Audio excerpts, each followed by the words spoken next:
აჭარის განათლების სამინისტრომ დღესვე ბრიტანეთის საბჭოს ხელოვნების მიმართულების წარმომადგენლებს უმასპინძლა. ხელოვნების პროგრამების დირექტორი გრემ შეფილდი გია თავამაიშვილს სამომავლო გეგმებზე ესაუბრა. მათ შორის განიხილეს ინკლუზიური განათლების პროექტები და შექსპირის ფესტივალის ჩატარება. შეხვედრაზე ურთიერთთანამშრომლობის პერსპექტივებზე ისაუბრეს, თუმცა რაიმე სახის კონკრეტული გადაწყვეტილება ჯერჯერობით არ მიუღიათ. ბრიტანეთის საბჭო აჭარის განათლების სამინისტროსთან დღესვე თანამშრომლობის მემორანდუმსაც გააფორმებს.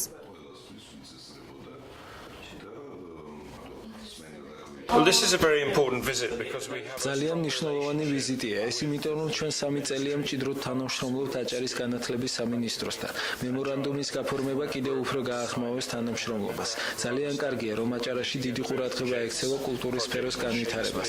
ჩვენ ვისაუბრეთ ტრენინგებზე, ხელოვნების პროექტებზე, შექსპირის ფესტივალზე, მუსიკალურ პროექტებზე და ასე შემდეგ. ერთი სიტყვით ვისაუბრეთ ყველაფერი იმაზე, რაშიც დიდი ბრიტანეთიდან შევძლებთ დახმარებას.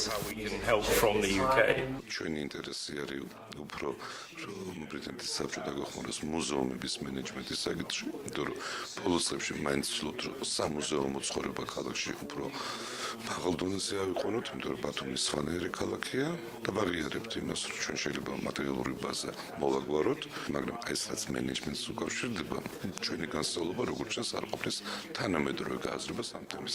ანუ სპექტრი საკმაოდ მრავალფეროვანია.